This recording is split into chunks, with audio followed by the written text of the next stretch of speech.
In lesson number 4, we have studied what is the dimension of rate constant. हम chapter number 4 में dimension पढ़े हैं rate constant का. Okay.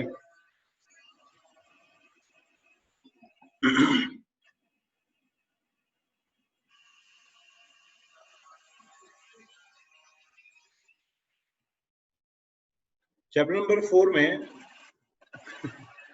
Last lecture में हम डायमेंशन पढ़े थे. What is the dimension of rate constant? तो आप जानते हो बच्चों, रेट कांस्टेंट उसका डायमेंशन होता है concentration raised to 1 minus n and time inverse.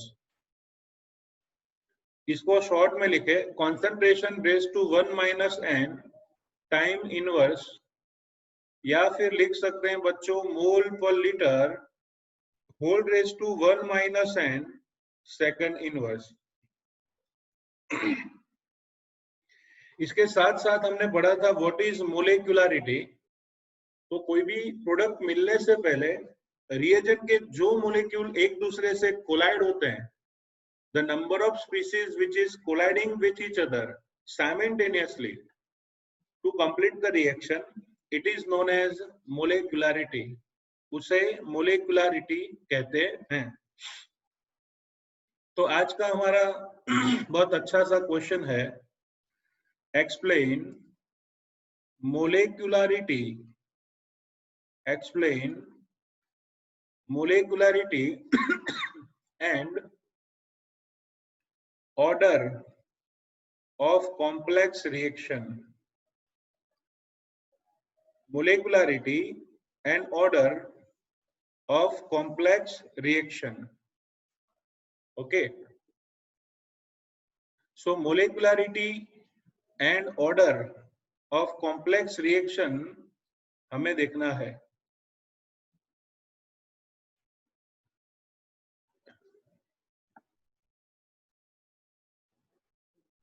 Slow step is rate determinant step. Slow step is rate determinant step. तो पूरी रिएक्शन का रेट ऐसे लिख सकते हैं स्लो स्टेप पर से, rate is equal to constant k into concentration of hydrogen peroxide into concentration of I minus. तो आप ऐसा कह सकते हो कि बच्चों कॉम्प्लेक्स रिएक्शन में स्लो स्टेप की मोलेक्युलरिटी पूरी रिएक्शन का ऑर्डर होती है. ओके. स्लो स्टेप की मोलेक्युलरिटी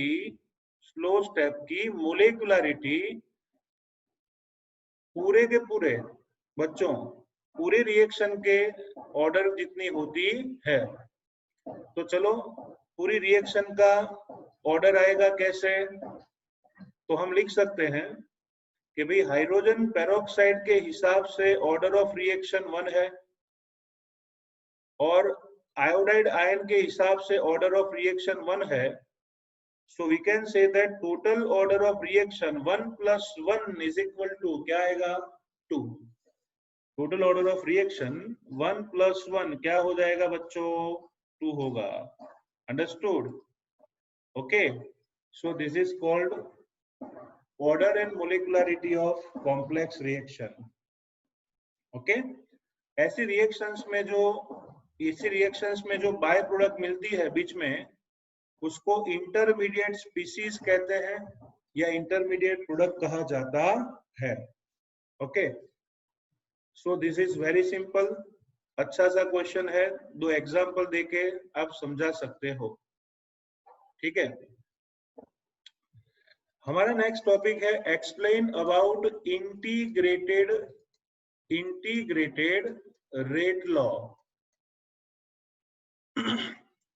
इंटीग्रेटेड रेट लॉ एक्सप्लेन कीजिए. इसकी जरूरत क्यों हुई? तो बच्चों हमने आगे जो पढ़ा था, आपको याद करा दूं, हमने आगे पढ़ा था रेट इज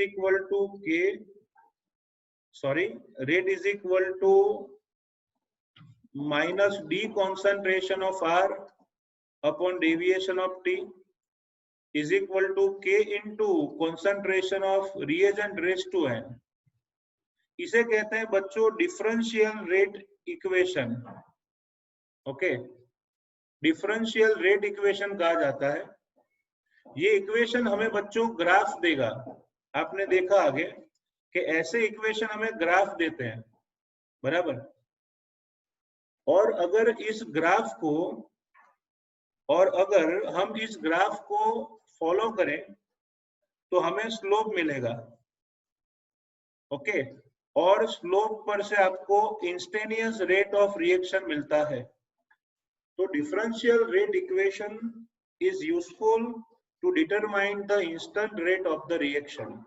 बात सही है, लेकिन आप ही बताओ कि ग्राफ पर से स्ट्रेट लाइन लमसम ड्रॉ करनी है, उस पर से लमसम स्लोप मिलेगा, तो क्या आपको परफेक्ट इंस्टेंटेनियस रेट मिलेगा? नहीं। If you are using differential rate equation, you cannot get the perfect value of instantaneous rate. और इसीलिए इस डिफरेंशियल रेट इक्वेशन उसका इंटीग्रेशन करके एक नया इक्वेशन लाया जाता है। ओके, और उस इक्वेशन से हम इंस्टेंटेनियस रेट डायरेक्टली फाइंड कर सकते हैं। ओके, और डिफरेंशियल रेट इक्वेशन का इंटीग्रेशन करके जो लॉ मिलता है उसे कहते हैं इंटीग्रेटेड रेट लॉ। क्या कहते हैं? Integrated rate law. तो समझो, by using differential rate equation we can determine instant rate, लेकिन the value of instant rate is not perfect because it is graphical method. If you want to find perfect value of instant rate of reaction, so we have to take integration of differential rate equation. So the new equation is obtained which is known as integrated rate law. तो बच्चों हम different order of reaction के लिए integrated rate law पढ़ने वाले हैं। Okay, तो पिछले 10 साल के पेपर देख लो, बराबर। उसमें जीरो और फर्स्ट ऑर्डर के रिएक्शन का क्वेश्चन 8 पेपर में देखने को मिलेगा। तो आज का हमारा क्वेश्चन ये है कि derive the formula of rate constant, derive the formula of rate constant के for zeroth order reaction, for zeroth order reaction. Derive the rate constant formula for zeroth order reaction. तो बच्चों इस थियरी में सबसे पहले सपोज करना है आपको, सपोज दैट रिएक्शन कुछ ऐसी है, R for reactant gives P for product, R for reactant gives P for product. तो आपको ऐसी कोई भी रिएक्शन के लिए डिफरेंशियल रेट इक्वेशन लिखना हो तो लिख सकते हो, rate is equal to minus d concentration of R upon dt is equal to K into concentration of R raise to 0, because this is zeroth order reaction. बराबर। आप जानते हो बच्चों, जीरो ऑर्डर रिएक्शन का मतलब है रिएक्टेंट की power में आएगा 0। सो डिफरेंशियल रेट इक्वेशन बनेगा rate is equal to minus dr by dt is equal to k into R raise to 0। हमें फर्स्ट स्टेप में एक स्टेटमेंट लिखना होता है, in zero order reaction, in zeroth order reaction the rate of reaction is in zeroth power of concentration of reagent. The rate of reaction is in zeroth power of concentration of reactant. Okay, चलो अभी maths की बात करें। किसी के भी ऊपर लिंबू लिखोगे, मतलब 0 लिखोगे तो 1 आएगा आंसर। तो k into 1 is equal to k मिला, तो k जो मिला तो बनेगा क्या, minus d R by d t is equal to क्या आया। चलो एक काम करते हैं, डी कॉन्सेंट्रेशन ऑफ आर उसे सब्जेक्ट ऑफ फॉर्मूला बनाए और माइनस सामने दे दें तो आएगा माइनस के इंटू डी टी, माइनस के into D T. So D concentration of R is equal to minus K into dt. Understood? Okay. तो चलो इसको बोलेंगे बच्चों इक्वेशन नंबर ए, या फिर इक्वेशन नंबर 1 भी लिख सकते हो। तो डिफरेंशियल रेट इक्वेशन में minus d R by d t is equal to K लिया, डी आर को सब्जेक्ट ऑफ फॉर्मूला बनाया, बनेगा के डी टी। ओके चलो नाउ ये तो है डिफरेंशियल रेट इक्वेशन। हमें क्या करना है, सापोलियो मतलब इंटीग्रेशन। तो चलो इंटीग्रेशन करें तो आएगा integration d concentration of R is equal to, rate constant तो कांस्टेंट होता है तो उसको बाहर निकाल लो, minus k integration d t, integration d R is equal to minus k integration d t. Okay आपको मैथ्स में पढ़ाया होगा integration d x is equal to x plus c होता है ना, तो यहाँ पे वही करेंगे, integration d R, d x का इंटीग्रेशन होगा डी आर का R is equal to minus K t, यहाँ डी टी का टी हो जाएगा प्लस सी। ओके यहाँ पे टी टाइम पे कैलकुलेशन कर रहे हैं ना हम, तो मैं यहाँ पे आर टी लिख सकता हूँ, अच्छा लगेगा। तो R T is equal to minus K T plus C, ये बना इक्वेशन नंबर 1। ओके चलो तो इंटीग्रेशन करके आपका आंसर ये आ रहा है ना। नाउ आगे बढ़ते हैं बच्चों, हमें ना ये इंटरसेक्शन फाइंड करना है, मतलब इंटीग्रेशन कांस्टेंट। तो हम क्या करेंगे, सपोज कीजिए रिएक्शन स्टार्ट हुई ही नहीं है, अगर रिएक्शन स्टार्ट ही नहीं हुई तो टाइम इज इक्वल टू 0 होगा, और टाइम मैंने 0 लिया, t 0 ले लिया, तो पूरा फॉर्मूला क्या होगा, अगर टाइम 0 लिया तो फाइनल कॉन्सेंट्रेशन जो है वो इनिशियल कॉन्सेंट्रेशन जितनी हो जाएगी। Understood? If we take t is equal to 0, time 0, so final concentration becomes equal to initial concentration. Okay, final becomes initial. ठीक है, तो दोनों वैल्यूज अंदर रख दें, तो यहाँ पे आपका आंसर आने वाला है R0 की जगह, सॉरी RT की जगह क्या लिखेंगे, R0 is equal to minus K into 0 plus C, minus के इंटू 0 प्लस सी। तो हम लिख सकते हैं बच्चों R0 इज इक्वल टू सी, क्या लिखेंगे, R0 इज इक्वल टू सी, ये बना इक्वेशन नंबर 2। अंडरस्टूड? तो बच्चों पहले हमने क्या किया, इंटीग्रेशन किया, ठीक है, फिर सी की वैल्यू फाइंड करनी थी तो इनिशियल स्टेट लिया, इनिशियल स्टेट पे रिएक्शन स्टार्ट नहीं कर रहे हो तो 0 टाइम पे कॉन्सेंट्रेशन R0 होगी, तो बस उसकी वैल्यू रख देगी। ठीक है, now put the value of equation 2 in equation 1।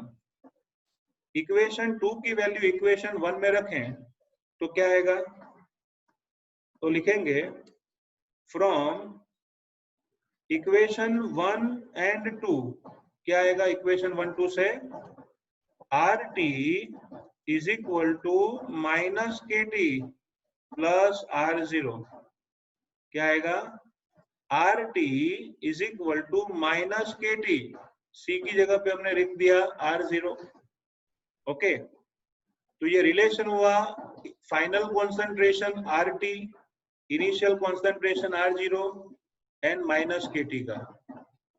Okay बच्चों, इस इक्वेशन को अगर मैं इस इक्वेशन को y is equal to mx plus c से कंपेयर करूं, इस इक्वेशन को y is equal to mx plus c से कंपेयर करूं, तो मुझे जीरोथ ऑर्डर रिएक्शन का ग्राफ स्ट्रेट लाइन मिलेगा. The graph of zero order reaction is straight line, you can see here. Okay, तो चलो y एक्सिस पे कौन है बच्चों? RT. तो यहाँ पे मैं लिखूंगा कॉन्सेंट्रेशन ऑफ RT. अच्छा, x एक्सिस पे क्या मिलेगा मेरे को? T. तो यहाँ पे T ले रहे हैं x एक्सिस पे. अच्छा, माइनस के स्लोप है नेगेटिव स्लोप, तो ऐसी स्ट्रेट लाइन जाएगी जिसका स्लोप हम क्या लिखेंगे बच्चों? माइनस के. और इंटरसेक्शन क्या है? R0. तो ये y एक्सिस का इंटरसेक्शन होगा R0. So if we compare this equation of zero order with straight line equation, so y axis पे आएगा बच्चों RT, x axis पे होगा टाइम t, नेगेटिव स्लोप होगा माइनस के, और इनिशियल कॉन्सेंट्रेशन होगी कितनी होगी बच्चों? R0. तो ये ग्राफ भी कभी कभार पूछ लिया जाता है. तो ये हुआ ग्राफिकल मेथड से जीरो ऑर्डर रिएक्शन. चलो आगे बढ़ते हैं. मैं वापस लिख रहा हूं बच्चों, RT is equal to minus KT plus R0. अब एक काम करते हैं, माइनस KT को लेफ्ट साइड ले जाएं और RT को राइट साइड ले जाएं, तो क्या होगा? माइनस KT को लेफ्ट साइड और RT को राइट साइड ले जाएं, तो फॉर्मूला बनेगा RT, सॉरी ये KT लेफ्ट साइड गया तो बनेगा KT is equal to minus KT plus हो गया is equal to R0. RT सामने गया तो बनेगा RT. तो अगर बच्चों K को सब्जेक्ट ऑफ फॉर्मूला बनाएं, K को, तो बचेगा क्या? R0 minus RT upon T. तो रेट कांस्टेंट अगर उसका फॉर्मूला फाइंड करें रेट कांस्टेंट का, तो क्या आएगा formula? K is equal to R0 minus RT upon T. So this is formula of zeroth order reaction rate constant. Okay, totally integration का numerical है, ऐसे ही आपको ट्रीट करना है उसे. अंडरस्टूड? फिर से एक बार देख लेते हैं. बराबर. सबसे पहले स्टेटमेंट लिखना होता है. What is the statement? Statement है जिस रिएक्शन में रिएक्शन का रेट रिएक्टेंट की जीरो पावर में होता है, जीरो पावर, तो उसे जीरोथ ऑर्डर रिएक्शन कहा जाता है. The reaction in which the rate of reaction is in zeroth power of concentration of reagent is known as zeroth order reaction. कौन सा? Zero order reaction. तो हमने फॉर्मूला बनाया, rate is equal to minus dr by dt is equal to K into concentration of R raise to 0. R raise to 0 1 हो गया, K answer आया. फिर dr is equal to minus K into dt लिख दो. Okay, फिर integration करो तो आपको उसका आंसर मिलेगा. फिर इंटरसेक्शन फाइंड करना है, तो इनिशियल स्टेट लेके इंटरसेक्शन फाइंड कर लो. जैसे ही इंटरसेक्शन फाइंड करते हो उसकी वैल्यू ले लो तो आपको ग्राफ मिलेगा. फिर K को सब्जेक्ट ऑफ फॉर्मूला बनाओ, तो जीरोथ ऑर्डर रिएक्शन में K की वैल्यू होगी बच्चों, K is equal to R0 minus RT upon T. R0 minus RT upon T. So that is called zeroth order reaction. ठीक है. इसके साथ साथ कभी कभार पूछा जाता है कि what is half reaction time. What is half reaction time? Half reaction time किसे कहते हैं? Derive it's formula. तो बच्चों हाफ रिएक्शन टाइम उसकी सिंपल सी डेफिनेशन है, the time eight which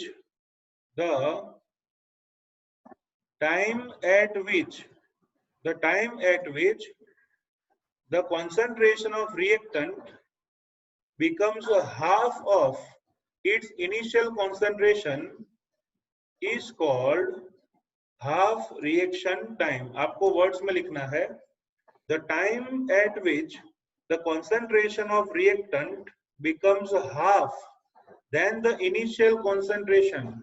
It is known as half reaction time. जैसे sir ने homework 2 बार करने के लिए दिया और आपने एक बार कर लिया, मतलब ये हुआ कि 50% वर्क डन.